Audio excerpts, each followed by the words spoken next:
Un patriota y un hombre de gustos exquisitos. Tengo un plan. Steinway e hijos. Es de mis hermanos mayores en los Estados Unidos. Siempre me ha traído buena suerte. He pensado un nuevo producto. Haremos salsa de tomate. Solo soy culpable de dirigir una empresa de éxito. La aviación es el futuro.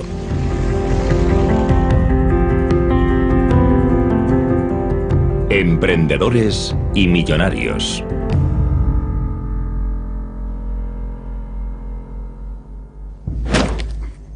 ¡Johann! Waldorf, 1775. Cuando el padre del joven Jacob Astor lo llama, la amenaza se cierne en el horizonte. ¡Johann! El viejo Astor es colérico y siempre está borracho. ¡Johann! Johann Jacob teme las palizas de su padre. ¡Johann! Escapar a esta pesadilla es lo que impulsará su vida. Hoy, el nombre Astor es sinónimo de lujo y elegancia. Una marca de cigarrillos, un transatlántico y una línea de cosméticos llevan su nombre. Incluso el famoso hotel Waldorf Astoria de Nueva York lleva su nombre. Su activo supera los 8 billones de euros. Riqueza que le granjeó a Johann Jacob Astor muchos admiradores, pero también numerosos rivales encarnizados. Estoy seguro de que mi tatarabuelo probablemente no tenía demasiados escrúpulos. De hecho, muchas personas estaban convencidas de que así era. Astor es un nombre conocido, pero ¿quién conoce realmente al hombre que está detrás de ese nombre? Un emigrante alemán que se convirtió en el hombre más rico de su tiempo. John Jacob Astor, el hombre más rico de América.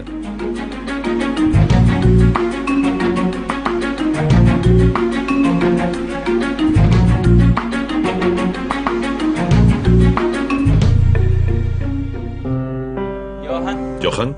En 1775, el hermano de Johann, Heinrich, abandona a la familia y el mundo del chico se desmorona. Tras la prematura muerte de su madre, sus hermanos Heinrich y Georg son las personas más importantes de su vida. Adiós, cuídate mucho.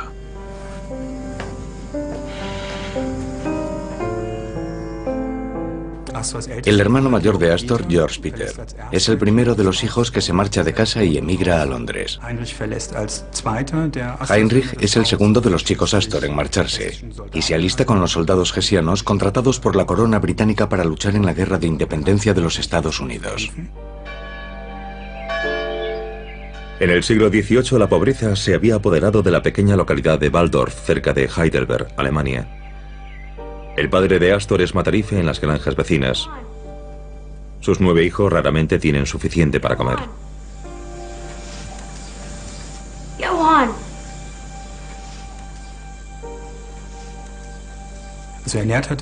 Vivía de la comida que le daban de vez en cuando sus amigos o los padres de sus amigos, que sentían lástima por él y le daban alguna cosa de vez en cuando. Astor fue un hombre que pasó mucha hambre de pequeño.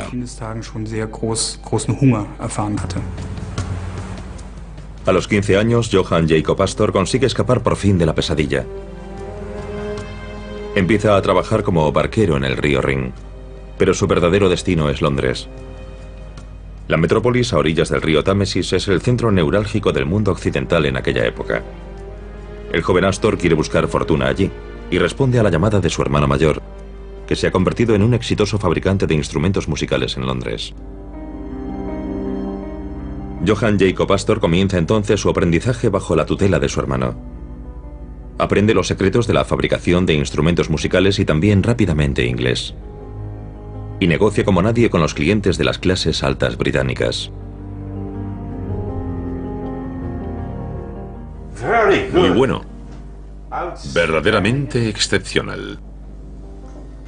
¿Cuánto cuesta? 2 libras. ¿En serio? Astor no se deja intimidar por las formalidades de las clases privilegiadas. Los instrumentos musicales se fabrican para un segmento acomodado de la sociedad y solo se producen entre 3 y 4 clarinetes u oboes al mes.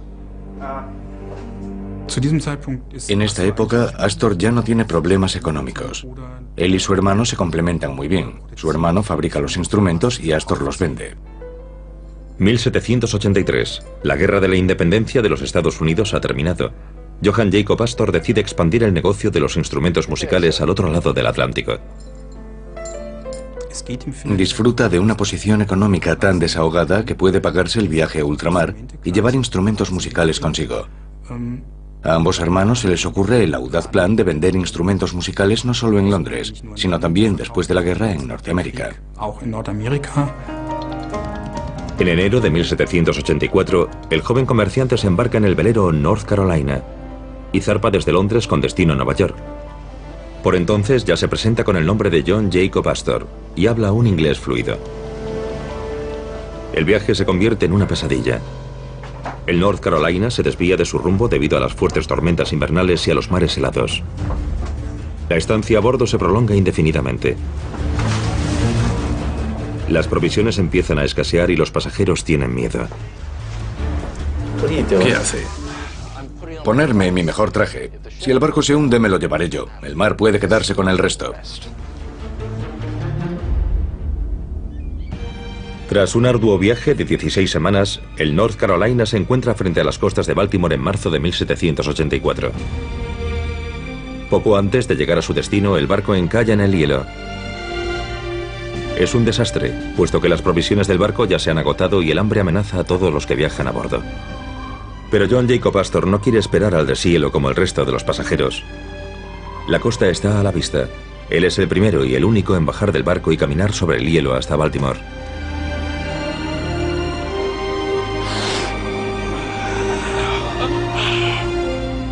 Durante semanas, Astor camina por la costa hasta que llega por fin a su nuevo hogar, Nueva York.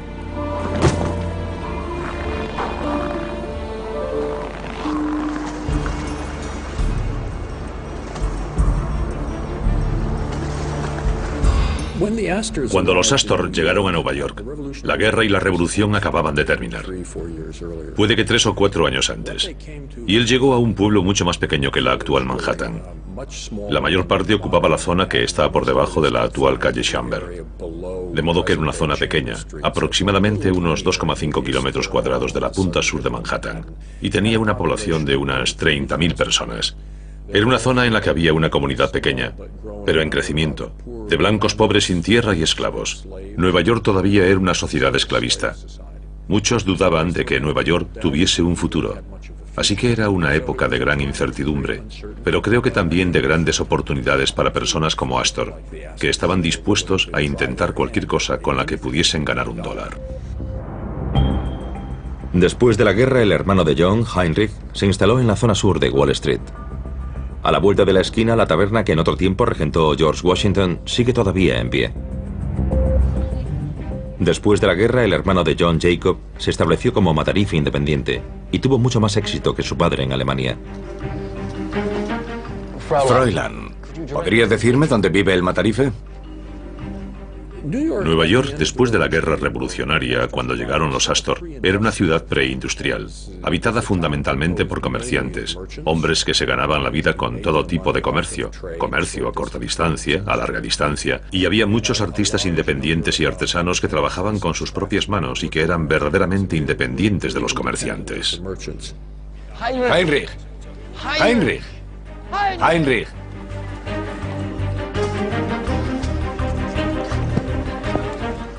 Por fin has llegado.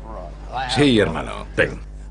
La gente llegó a Nueva York a finales del siglo XVIII, en mi opinión, por la misma razón que los Astor.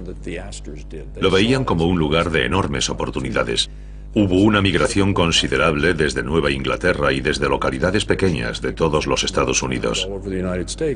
La gente pensaba que Nueva York era un lugar más abierto, en el que se podía hacer cosas.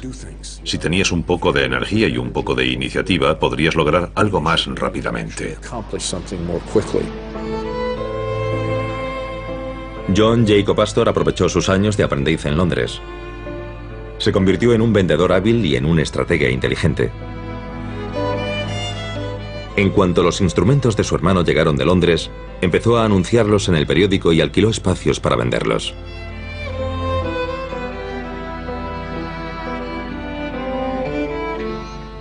Sin embargo, la carrera del joven Astor despegaría gracias a una inesperada y afortunada jugada del destino.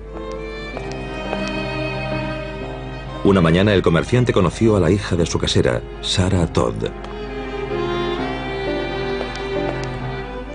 Sarah Todd descendía de una familia escocesa acomodada que tenía excelentes contactos con las navieras y los comerciantes, además de redes empresariales y sociales que le proporcionaron el capital inicial necesario para los negocios que haría posteriormente.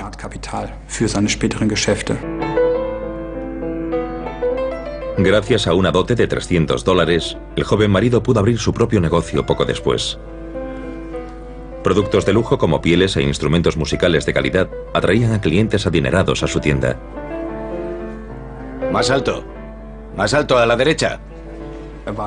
Sabe que el matrimonio con Sarah Todd le supone una enorme cantidad de ventajas. ¿Qué significó para ella? Es difícil de decir. Creo que simplemente no era una mujer que estuviese en el mercado, ya me entienden. Mientras Sarah Astor trabajaba en la tienda, su emprendedor marido buscaba sus presas en las regiones más recónditas de los Estados Unidos. Descubrió un negocio nuevo y extremadamente lucrativo: el comercio de pieles.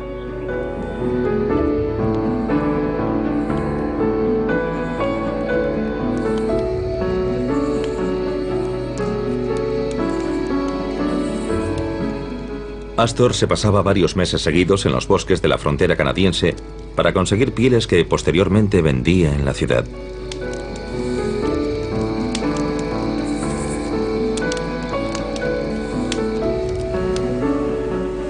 Hoy, la caza de castores está prohibida en los Estados Unidos, dado que los animales estuvieron al borde de la extinción. Ned Eddings está familiarizado con los viejos métodos de caza. Cuando encontraban una madriguera de castores o una presa como esta, buscaban la entrada. Y normalmente en la misma entrada colocaban las trampas. La vida de un trampero era durísima. Tenían que meterse en el agua fría y nunca podían secarse. Nunca se secaban. No tenían otra ropa seca que ponerse, solo la que llevaban encima. A veces las medias se les congelaban y se les pegaban a las piernas antes de que pudiesen sacárselas y secarse. John Jacob Astor, dado que no aparecen referencias de ello por ninguna parte, no creo que cazase nunca nada. Para mí no tiene sentido que cazase. Era demasiado inteligente, era un comerciante, era un hombre de negocios. Este tipo de personas no se meten en aguas frías para coger 1 o 2 castores. Yo creo que lo que hacía era coger un fardo de 15 o 20 kilos de cuchillos, cuentas y otras cosas y acercarse hasta una aldea india y cambiar unas 100 pieles por $30 de cosas. Sí, así era como ganaba dinero. Y todo surgió a partir de ahí. Montreal, en Canadá, sigue siendo el mayor centro de compraventa de pieles en nuestros días. John Jacob Astor viajó hasta allí para comprar pieles para su clientela de Nueva York, que iba en aumento. Sin embargo, en aquella época Montreal pertenecía a la colonia británica y el comercio entre el imperio y los países extranjeros estaba estrictamente regulado.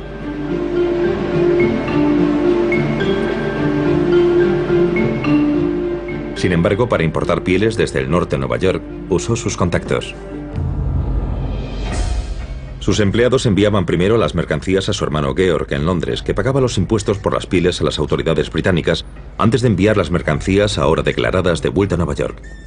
Es una empresa cara y arriesgada. Astor es uno de los pocos que se arriesga a hacer esto y consigue eliminar a la competencia del mercado.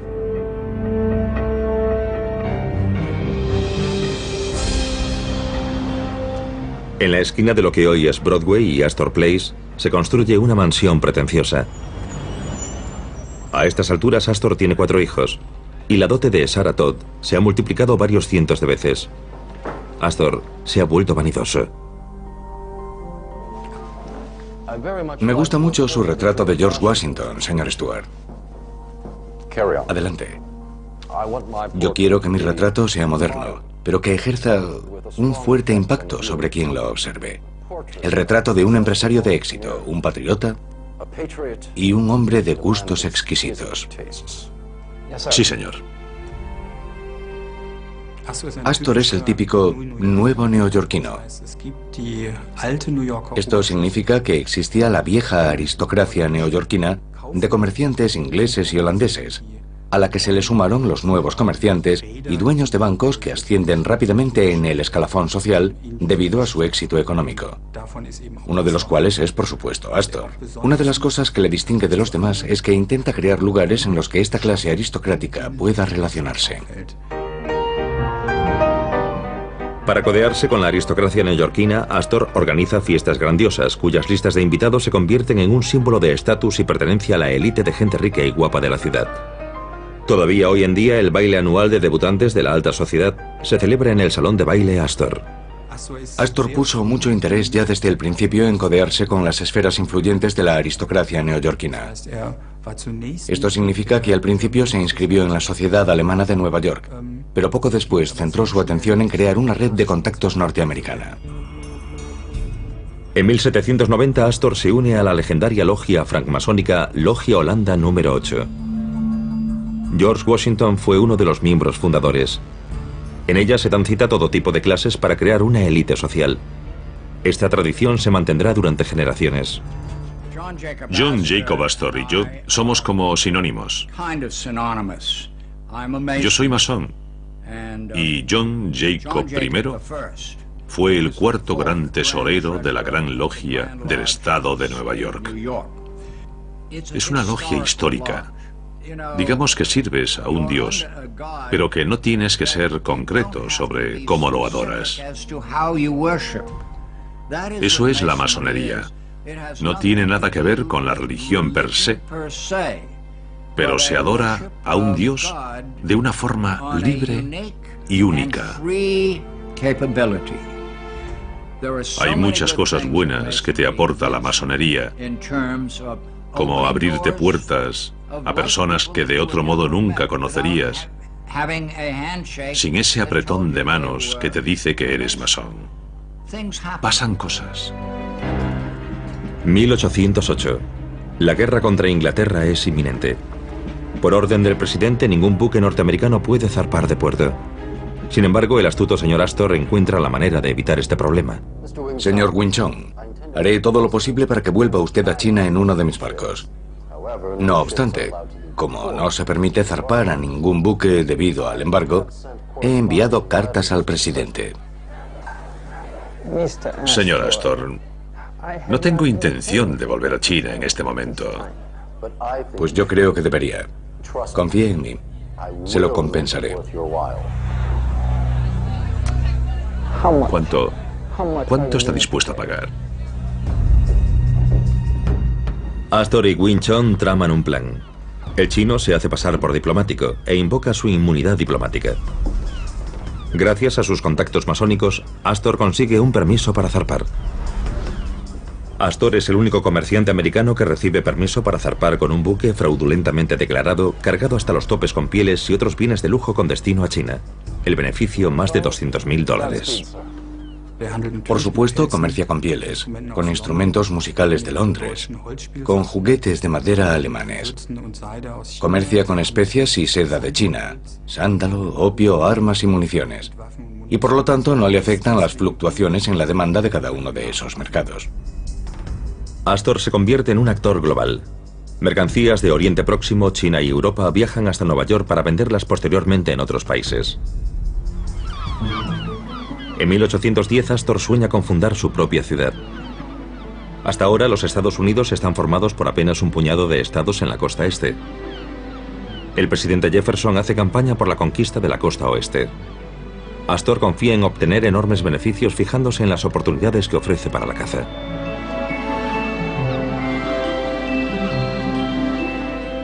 Es el primer comerciante americano en enviar un barco, el Tonquin, a la costa oeste. Doblará el Cabo de Hornos y fundará una nueva ciudad en el delta del río Columbia.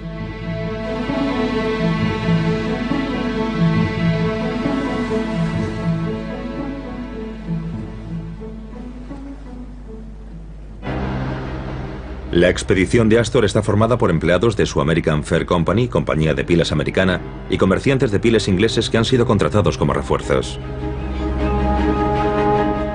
Al mismo tiempo, Astor envía una expedición por tierra.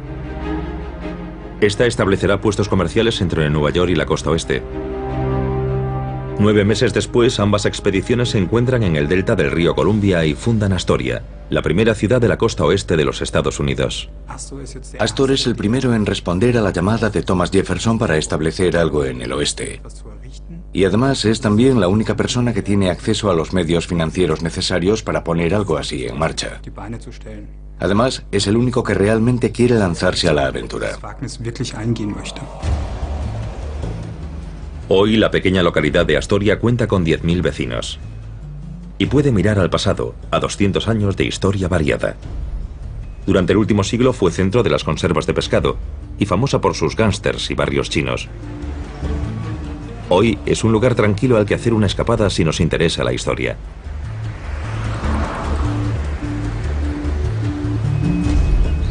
En 1811 los nuevos colonos construyeron un fuerte para protegerse de los ataques de los nativos y de los animales salvajes.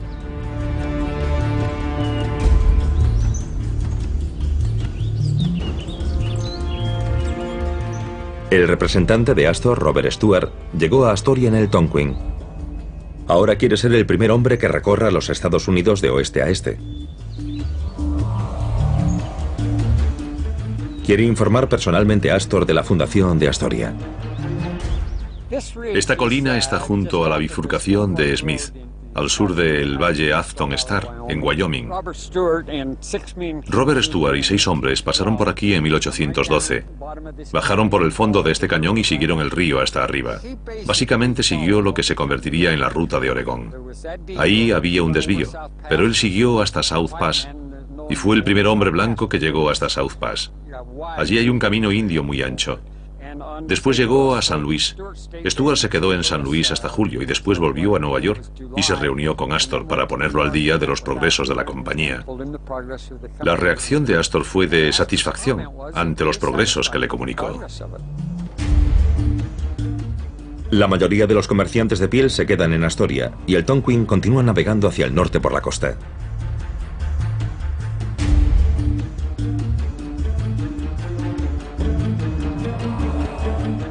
Los marineros quieren encontrar tribus indias para comerciar con pieles en la actual costa de Canadá, cerca de la isla de Vancouver. Sin embargo, el Tonquin inexplicablemente desaparece. El arqueólogo marino David Griffiths y Joe Martin, representante de las primeras naciones, tienen una explicación. En el año 1811 se vieron unas velas en el horizonte acercándose hacia la costa. Se trataba del buque de John Jacob Astor, el Tonquin, que había zarpado de Nueva York.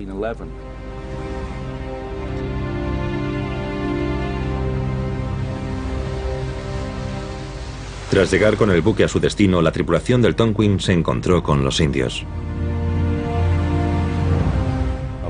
Mi tatarabuelo vivió en aquella época. Se llamaba Nukmis y su nombre todavía se conserva en nuestra familia a través de mi hermano mayor, que es el jefe de nuestra casa. Sabemos que Nukmis en aquella época era el jefe guerrero del jefe Wicaninis. Tenía unos 7.000 guerreros bajo sus órdenes.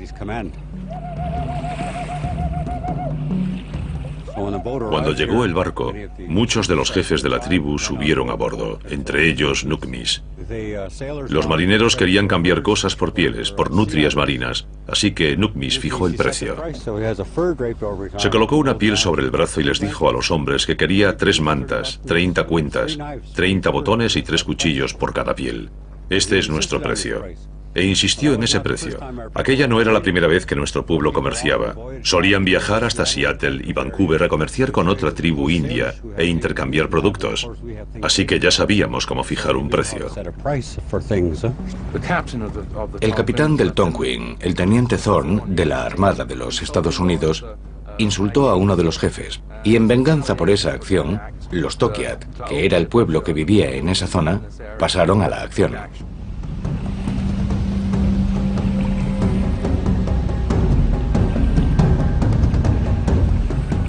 Nukmis volvió a subir al barco.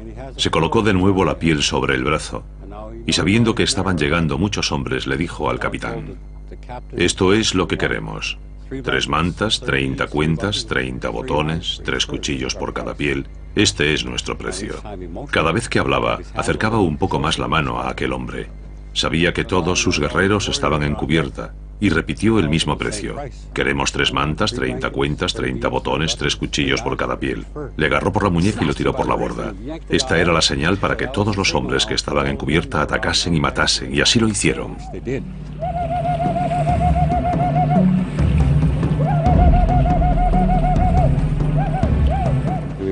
Llevó a todo el mundo a la cubierta de popa, encendió la mecha y salió corriendo. Según la historia oral de nuestro pueblo, dicen que aquel hombre estaba a la mitad del mástil cuando la popa del barco explotó. Aquello mató a unas 100 personas de nuestro pueblo, porque había muchas canoas alrededor y toda la metralla de la explosión mató a un montón de personas.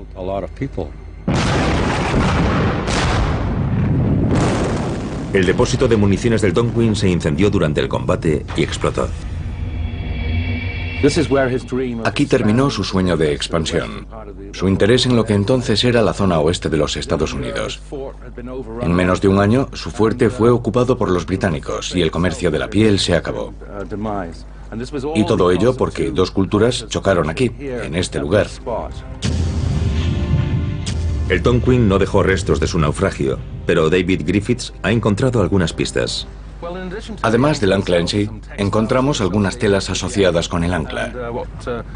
Y encontramos también más de 300 de estos alambres muy raros, con cuentas redondas, fabricadas en China en algún momento anterior a 1830.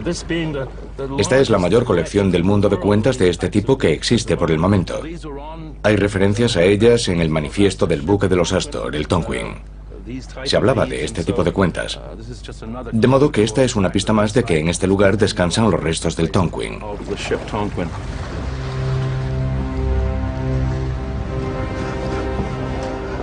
Transcurre medio año antes de que la mala noticia de la pérdida del buque llegue a John Jacob Astor en Nueva York. Señor, el Tonquin se ha hundido en la costa del Pacífico.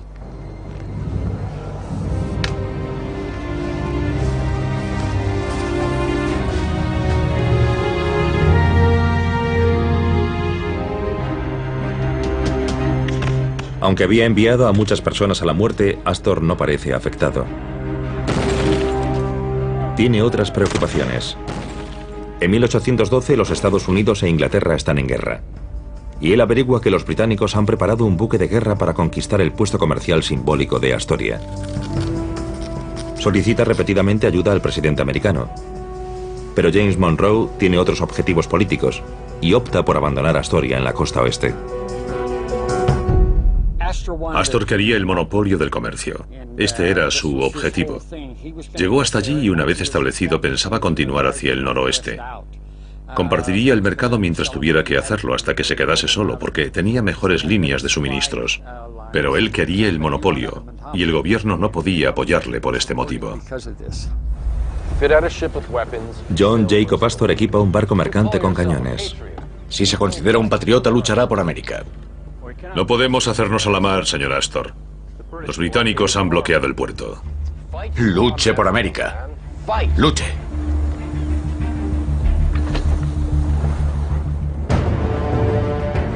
Rescatar Astoria parece cada vez más improbable. Los apuros de los americanos empeoran. Cuando la noticia de la guerra llega a la costa oeste, se produce un estallido de incertidumbre y miedo entre los comerciantes de pieles ingleses y americanos que están en el fuerte.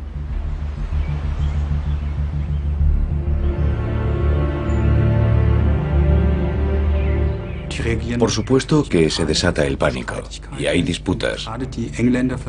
Y curiosamente los ingleses intentan no meterse en líos y no declaran Astoria bajo dominio británico. Pero cuando un buque de guerra británico ancla en la costa, Astoria es entregada finalmente a la corona británica. Durante el transcurso de las negociaciones de paz, Astor solicita una última vez la devolución del asentamiento. Llegue a Washington inmediatamente. Sí, señor.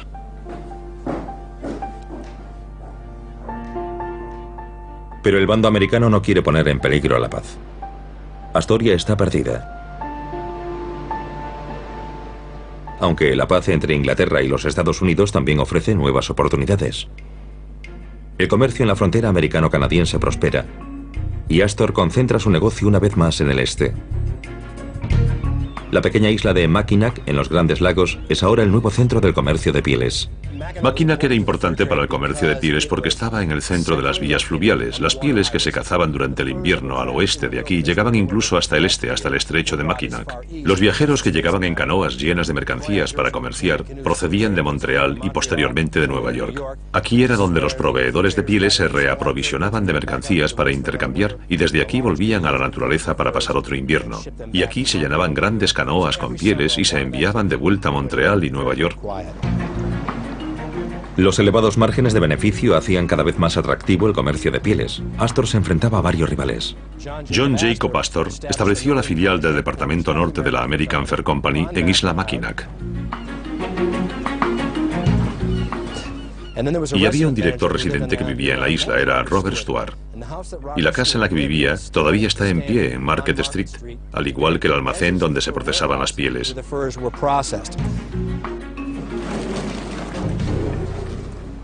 Los empleados siempre estaban muy ocupados en ese gran almacén que todavía está en pie hoy, contando y clasificando las pieles que a continuación se embalaban, se embarcaban en grandes barcos y se enviaban por mar a Nueva York y de allí a Europa. Mientras mantenga el control sobre Isla Mackinac, Astor controlará el mercado americano. Isla Mackinac era un punto importantísimo y con muchísimo tráfico de mercancías de los lagos en lo que al comercio de pieles se refiere. Al igual que la American Fur Company, los numerosos competidores recién surgidos hacían trueques con los indios, pero lo que intercambiaban era alcohol. Los nativos se vuelven dependientes, se desmoronan y son incapaces de cazar o poner trampas. Muchos mueren de forma miserable. Los beneficios de Astor caen. Encarga a su hijo, William Backhouse Astor, que mantenga la supremacía de la American Fur Company. Al mismo tiempo instruye a su hijo para que distribuya alcohol entre los nativos, aunque la ley lo prohíbe. Va contra las leyes americanas, está prohibido. Pero cada vez hay más comerciantes. No podemos ignorarlos. Y el que tiene alcohol consigue más pieles. Desde nuestra perspectiva, esto naturalmente es inhumano. Y a la larga facilita el plan político de desplazar a los nativos americanos. Supone la decadencia de tribus enteras, que se convierten entonces en objetivos militares fáciles para los Estados Unidos. Cuando hablamos de un desplazamiento de los nativos americanos, podemos compararlo con un genocidio. Y la American Fur Company, por supuesto, jugó un papel muy importante en todo esto, y puede achacársele gran parte de la culpa, porque usó alcohol como herramienta de trueque a gran escala.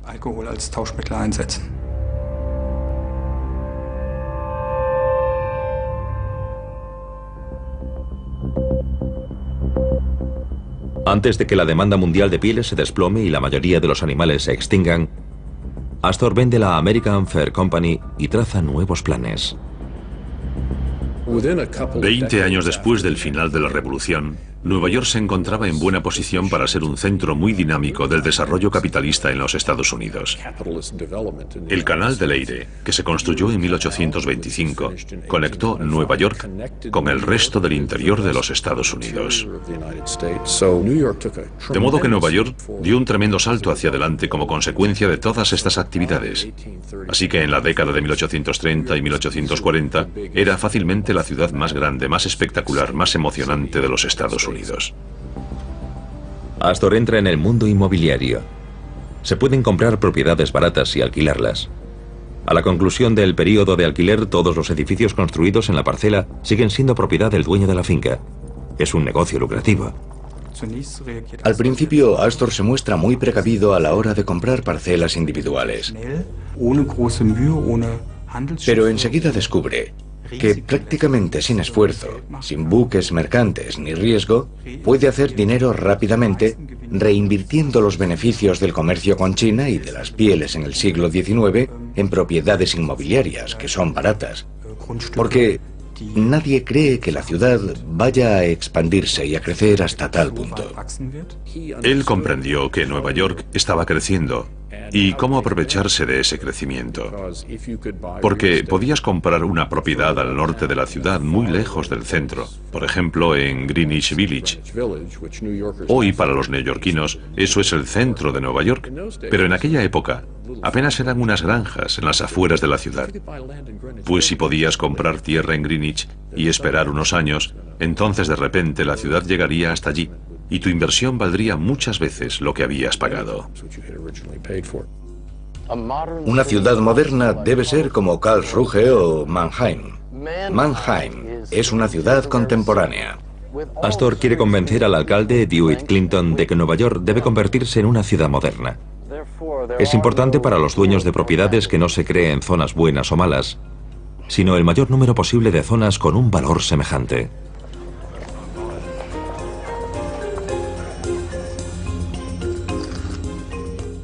De la calle 35 a la 42. Estas serían las calles. Calle 35, calle 36, la 37. Es el promotor urbanístico John Jacob Astor quien otorga a Nueva York su trazado geométrico en avenidas y calles paralelas. Hablamos de una época en la que los ingresos se distribuían de forma cada vez menos igualitaria. Un trabajador medio de la década de 1820 o 1830 ganaba $1 al día, como mucho. Imagínense vivir con 200 o 300 dólares al año. En una época en la que Astor ganaba millones de dólares. No era la época para un hombre corriente, ¿no? Era la época de concentración extraordinaria de riqueza en muy pocas manos. Los planos muestran cuántas secciones de los nuevos cuadrantes pertenecen a Astor. Su riqueza continúa aumentando sin necesidad de esfuerzo o riesgo. Al principio, la revalorización de las propiedades se calcula que fue de 1/3. Al final se multiplicará por 100.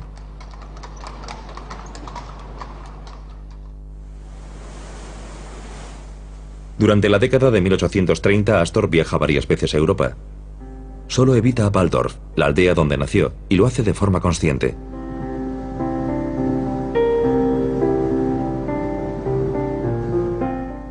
A la vuelta de su última gira continental, le esperan noticias tristes.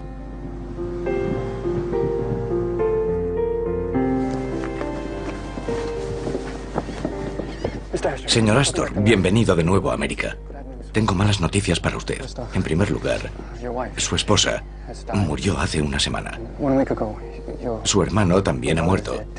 Y me temo que debo decirle que su hija también ha fallecido. Lo siento mucho.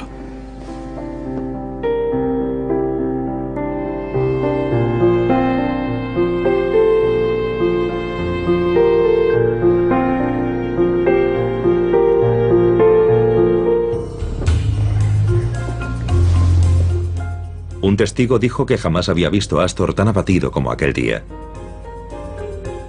A Astor ya solo le quedaba el apoyo de su hijo William. Sin embargo, no se queda lamentándose durante mucho tiempo y se lanza a nuevos proyectos. Se traslada al campo y ordena demoler la casa familiar en Broadway. Allí, Astor planea construir uno de los hoteles más grandes y más caros de los Estados Unidos. Cuando se inauguró, fue con el nombre de Park Hotel. Solo posteriormente, una vez que empezó a dar grandes beneficios, que él vio satisfechas sus expectativas y que el hotel se ganó fama de lujo y elegancia en la ciudad, le cambió el nombre por el de Astor House para unir su nombre al de una imagen empresarial positiva.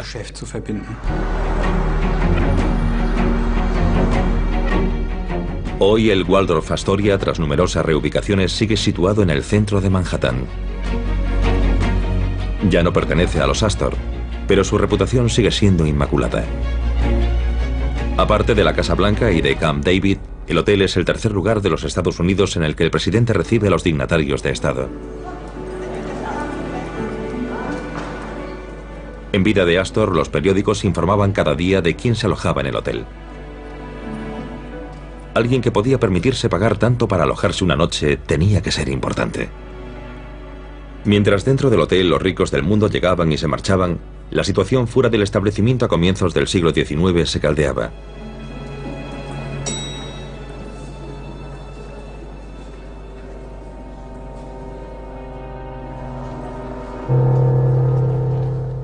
Nueva York está asolada por la pobreza. Astor vive en su finca del campo. Obtiene buenas rentas de sus propiedades. Apenas paga impuestos y no le preocupan demasiado los problemas de la ciudad.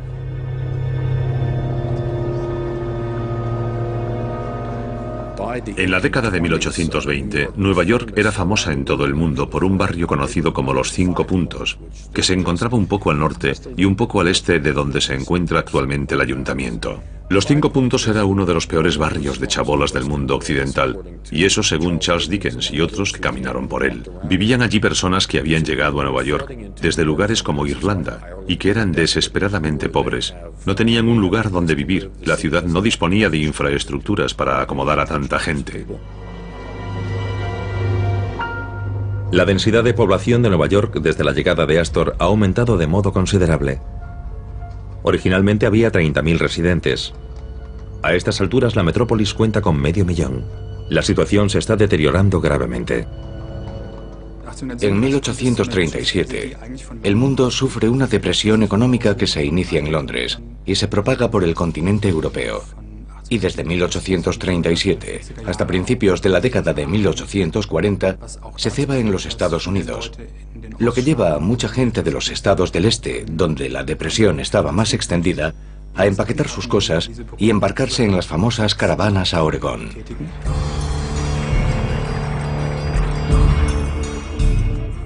Miles de personas viajan hacia el oeste, donde empiezan a fundarse nuevos estados federales. El este se estanca.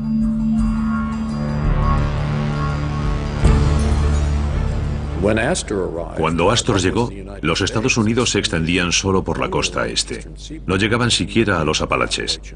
Cuando él murió, California estaba a punto de convertirse en uno más de los estados de la Unión. Y los Estados Unidos comprendían más o menos lo mismo que ahora. Y esa es una historia tremenda.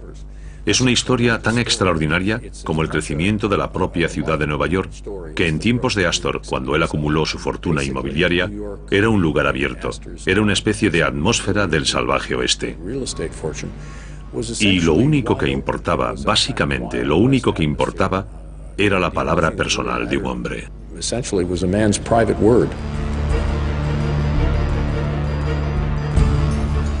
Los precios de las propiedades inmobiliarias en Nueva York caen.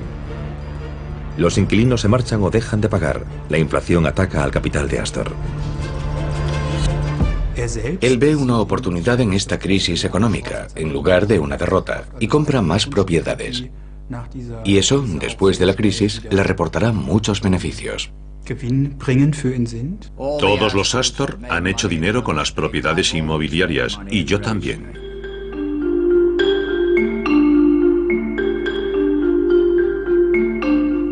Gracias a su inmensa riqueza, Astor puede aguantar mucho tiempo y capear esta depresión económica.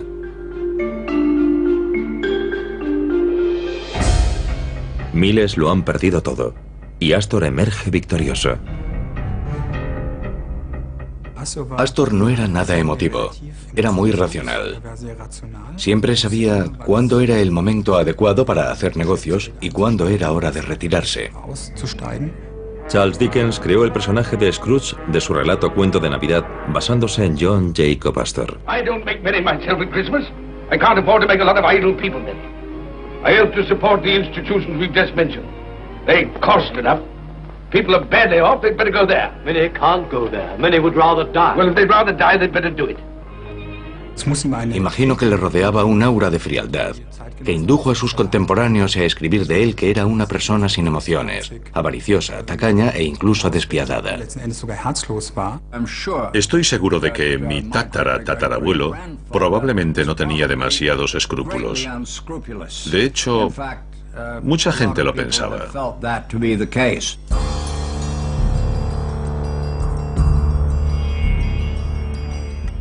Astor aumentó su riqueza, pero eso no le proporcionó alegrías.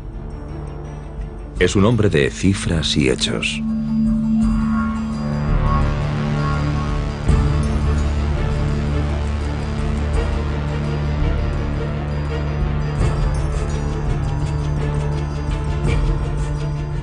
Lo arreglaré.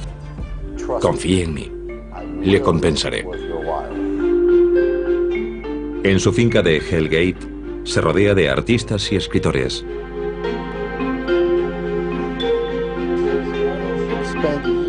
El por aquel entonces famosísimo Washington Irving prepara una novela de aventuras. Todos los documentos necesarios. Me ha acercado usted a la felicidad más que nunca. Astoria y el Tonquin. Se han escrito muchas tonterías sobre esta expedición y los primeros asentamientos en el Pacífico. Bueno, considerando el sueldo que ofrece, no puedo decir que no. Bien, se alojará en esta casa y tendrá acceso a todos los documentos necesarios. Es usted muy amable, señor. Irving escribe una novela sobre ambas expediciones a la costa oeste, la pérdida del Tonquin y la vida en plena naturaleza. El libro Astoria es un gran éxito en los Estados Unidos. Astor es mencionado en un par de ocasiones como el hombre sabio y rico que está detrás. Aparece intencionadamente humilde. Astor sabe, sin embargo, que el libro solo no cambiará su reputación. Existe una tradición en ciertas familias, entre las que están los Astor, según la cual si ganas mucho dinero, das gracias dedicando parte de él a buenas obras.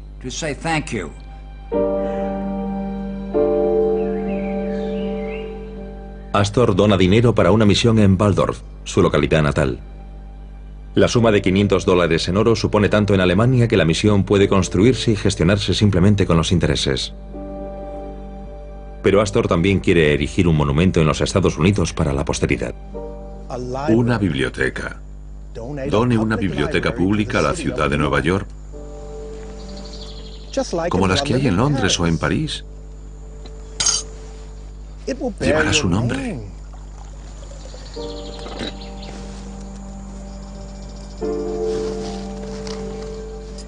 ¿Algo más, señor? No, puede retirarse. Aumentará su popularidad. Le hará inmortal.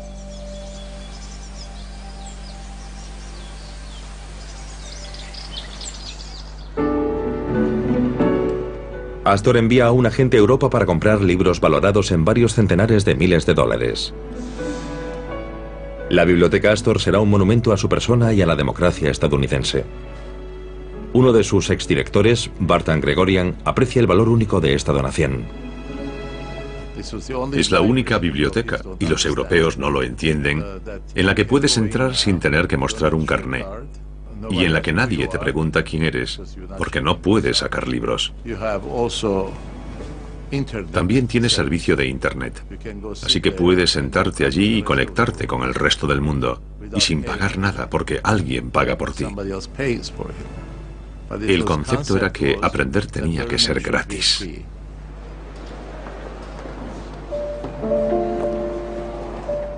Hoy la Biblioteca Pública de Nueva York es una suma de 3 donaciones y ya no lleva el nombre Astor.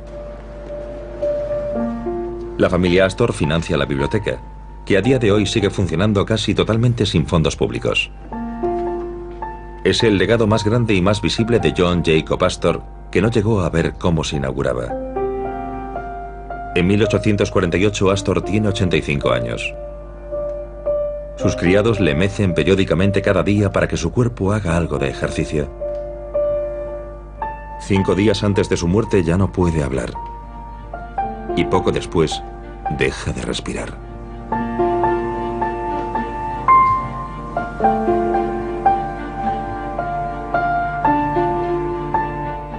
Llevaba un registro meticuloso de sus bienes.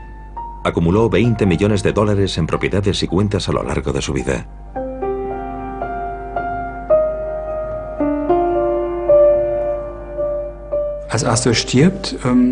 Cuando Astor muere, sus necrológicas inicialmente son comedidas. Es alabado como alguien muy trabajador y un ejemplo para la juventud. Pero cuando se supo que había dejado $20 millones, una suma que en aquella época era impensable, la opinión del público cambió rápidamente. Los periódicos saltaron sobre esta información, publicaron su testamento, expusieron su nombre y su vida al escarnio público. La construcción de la Biblioteca Astor y la misión de Waldorf no fueron suficientes para justificar posesiones por valor de $20 millones.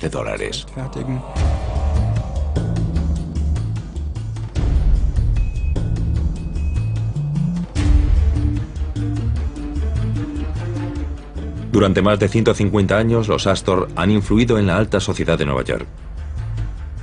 Su tataranieto, John Jacob Astor IV, era tan famoso que su muerte en el Titanic encabezó todos los titulares.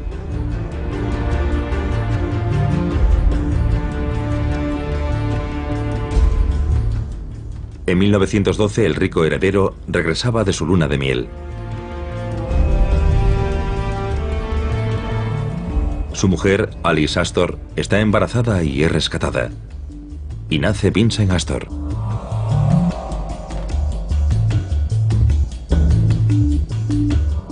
A mediados del siglo XX empieza a colocar su herencia en un fideicomiso. Su viuda, Brooke Astor, ha comprendido la importancia de donar toda la fortuna. En el año 2000, cuando Brooke Astor recibe el reconocimiento por sus obras de caridad, ha donado ya aproximadamente $200 millones. My family used to say to me, Brooke, don't get beyond yourself. Ella pensaba que si toda la fortuna de los Astor se había hecho en Nueva York, debía gastarse en Nueva York, reinvertirse en Nueva York. Try to always help them, everybody. And if they're absolutely nuts and stupid, well, stay away from them. Usaba sus donativos como catalizador para que otros donasen. Y usó su título de primera dama de Nueva York, título no oficial de primera dama de Nueva York, para impulsar a otros a dar. Y ese era uno de los aspectos más importantes.